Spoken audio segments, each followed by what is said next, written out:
welcome to the channel.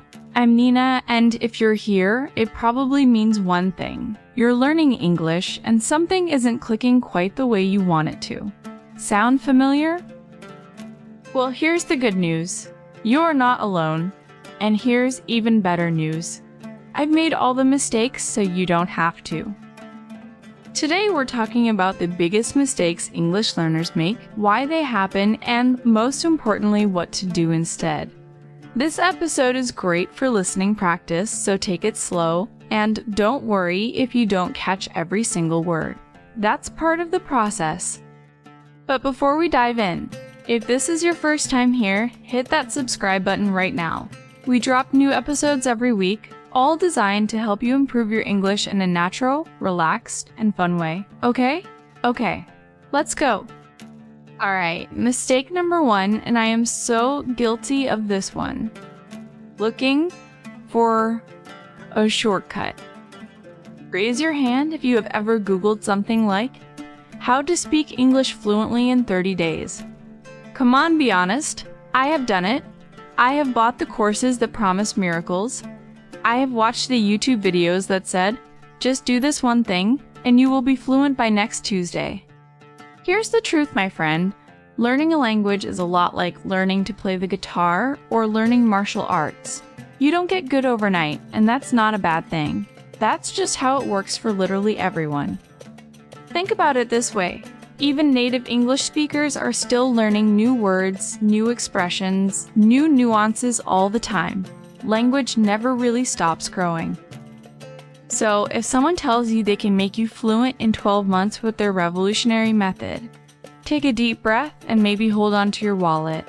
Real progress takes time, and that's okay. The goal isn't to be perfect fast.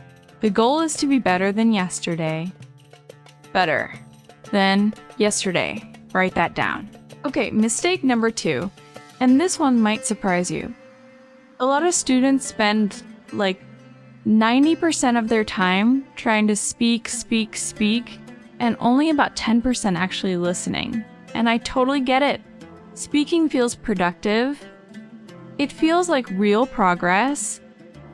But here's the thing, and this changed everything for me. Speaking is the result of understanding. You can only say what you already understand. Think about how babies learn their first language. Do they speak first? Nope.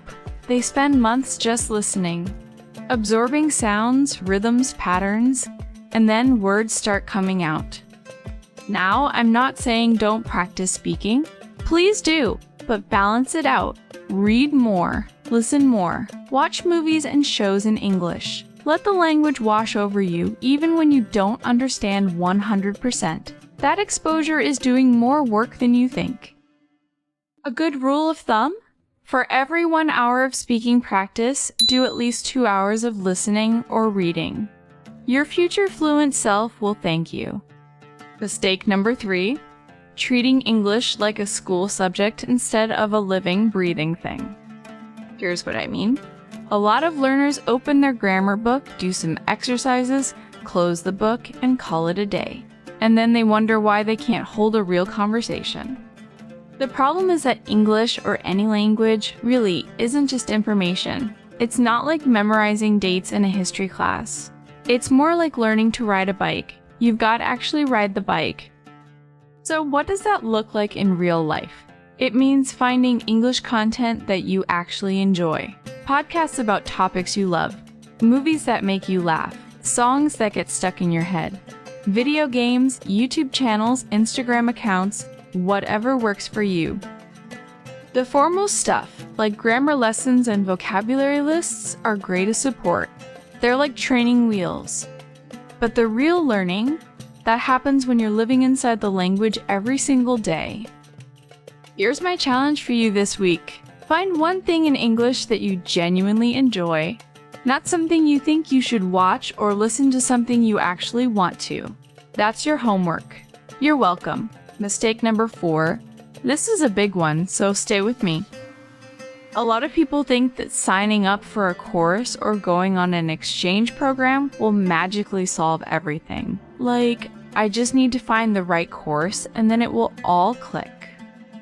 And look, courses are great. Exchange programs can be life-changing, but they only work if you show up every single day, even when there is no class, no teacher, no deadline.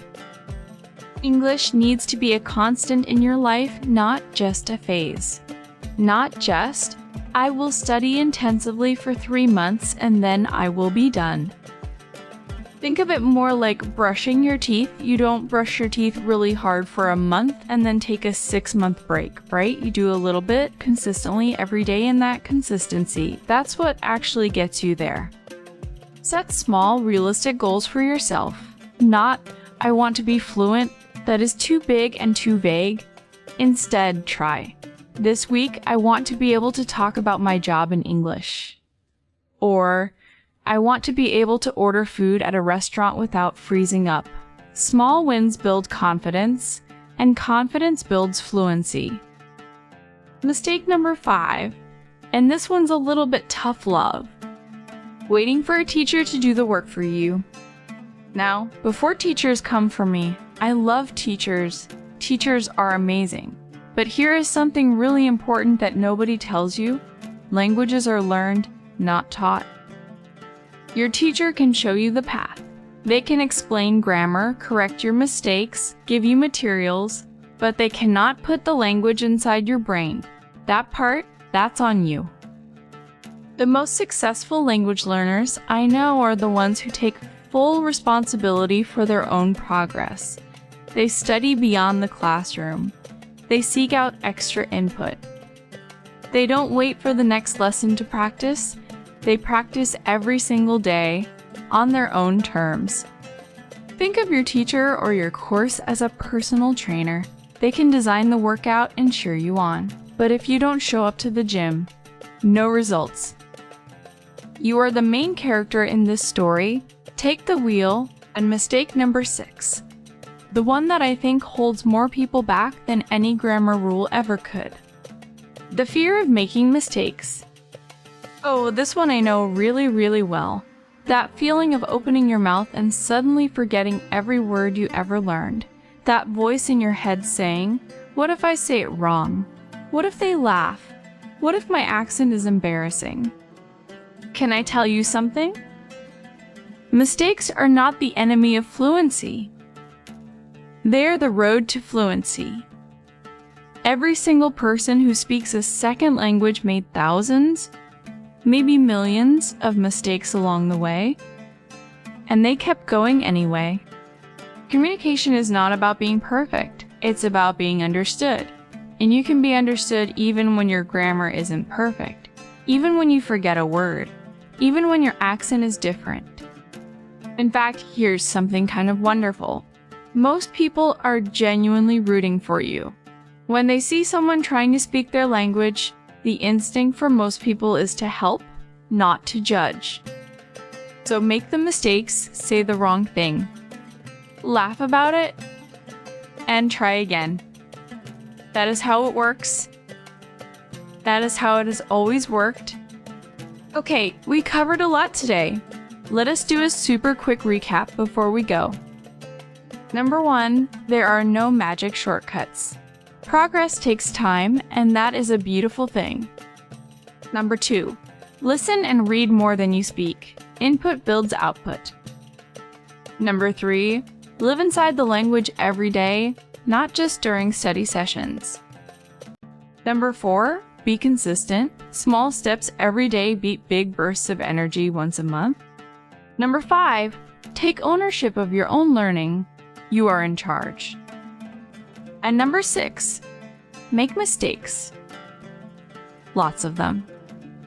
They are proof that you are trying.